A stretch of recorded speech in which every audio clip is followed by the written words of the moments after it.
جس کے مومن ہونے کی گواہی اللہ کا رسول دے تو اس کے ایمان میں شک کرنے والا، اس پر طعن و تشنیع کرنے والا خود گمراہ ہے۔ روافض کی وجہ سے کچھ مسلمان بھی صحابہ پر اعتراضات اٹھاتے ہیں، ان میں سے خاص طور پر امیر معاویہ رضی اللہ تعالی عنہ اور ان کے ساتھ عمرو بن عاص رضی اللہ تعالی عنہ پر زیادہ اعتراضات اٹھائے جاتے ہیں۔ عمرو بن عاص رضی اللہ تعالی عنہ امیر معاویہ رضی اللہ تعالی عنہ کے گروپ میں سے ایک اہم شخصیت ہیں اور ان پر بھی بہت زیادہ اعتراضات اٹھائے جاتے ہیں۔ تو عمرو بن عاص رضی اللہ تعالی عنہ کے کارنامے صحابہ کے دور میں دیکھے جائیں اور ان کی اپنی فتوحات دیکھی جائیں تو ان سے ان کی بہادری، ان کا تدبر تو پتہ چلتا ہے، لیکن ان کی شان اسلام میں، ان کی فضیلت کیا ہے، اس کا پتہ لگانے کے لیے کہ ان کی شان کتنی بلند ہے اور ان کا درجہ کیا ہے، اس کے لیے ہمارے پاس جو سب سے زیادہ مضبوط دلیل ہے وہ اللہ کے رسول محمد صلی اللہ علیہ وآلہ وسلم کے فرامین ہیں۔ کیونکہ کسی کی کوئی قابلیت جتنی بھی ہے، جتنی بھی بندہ قابل ہے، لیکن اس کی فضیلت زیادہ اس وقت ہوگی جس کے بارے میں نبی صلی اللہ علیہ وآلہ وسلم کے فرامین ہوں گے۔ تو عمرو بن عاص رضی اللہ تعالی عنہ کے بارے میں اللہ کے رسول صلی اللہ علیہ وآلہ وسلم نے کیا فرمایا، ان کی شان کے بارے میں اللہ کے رسول صلی اللہ علیہ وآلہ وسلم سے کیا منقول ہے۔ اگر ہمیں ان کا درجہ، ان کا مرتبہ، ان کی فضیلت دیکھنی ہے تو اللہ کے رسول صلی اللہ علیہ وآلہ وسلم کے فرامین کی طرف رجوع کرنا پڑے گا۔ ابو ہریرہ رضی اللہ تعالیٰ عنہ سے مرفوعاً مروی ہے کہ آج کے دو بیٹے مومن ہیں، ہشام اور عمرو، یعنی عمرو بن عاص رضی اللہ تعالیٰ عنہ،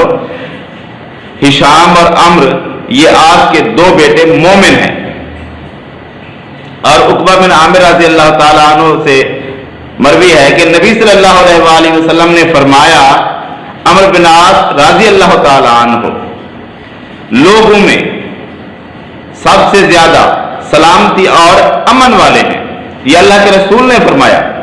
کہ عمرو بن عاص رضی اللہ تعالیٰ عنہ لوگوں میں سب سے زیادہ سلامتی اور امن والے ہیں، جس کے مومن ہونے کی گواہی اللہ کا رسول دے تو اس کے ایمان میں شک کرنے والا، اس پر طعن و تشنیع کرنے والا خود گمراہ ہے۔ اس کی گمراہی میں کوئی شک نہیں ہے کہ جو اللہ کے رسول صلی اللہ علیہ وآلہ وسلم کے صحابی کے بارے میں طعن و تشنیع کرے اور ان کو برا بھلا کہے تو اس کا ایمان ناقص ہے، کمزور ہے، وہ گمراہ ہے، غلط راہ پر ہے۔ اللہ کے رسول صلی اللہ علیہ وآلہ وسلم نے عمرو بن عاص رضی اللہ تعالیٰ عنہ کی فضیلت بیان کی ہے۔ اور یہ الگ بات ہے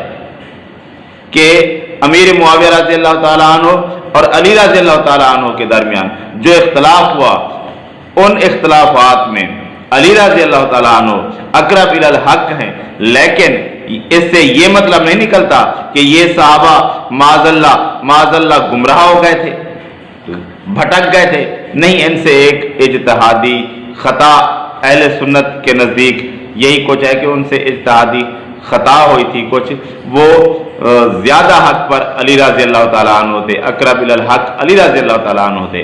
ان سے جو ہے نا یہ ان سے کم درجے پر تھے اس معاملے میں، یعنی زیادہ حق کے قریب علی رضی اللہ تعالیٰ عنہ تھے، لیکن اس کا مطلب یہ نہیں کہ یہ راہ راست سے بھٹک گئے تھے یا یہ اسلام سے پھر گئے تھے۔ ایسی بات کہنے والا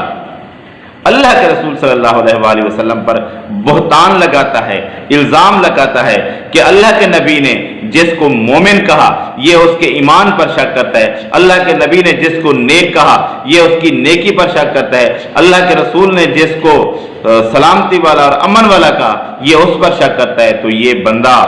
خود ہی گمراہ ہے، اس کی گمراہی میں کوئی شک نہیں۔ جو اللہ کے رسول صلی اللہ علیہ وآلہ وسلم کے صحابہ کو برا بھلا کہتا ہے، ان کی شان میں گستاخی کرتا ہے، اس سے بڑھ کر زیادہ گمراہ کوئی نہیں ہو سکتا۔ جو صحابہ کو، جو اسلام کی بنیاد ہے، ہمیں جو دین ملتا ہے وہ صحابہ سے ہی ملتا ہے۔ جب صحابہ پر ہی الزام آ جائے، جب دین پہنچانے والوں پر الزام آ جائے تو باقی بچے گا کون؟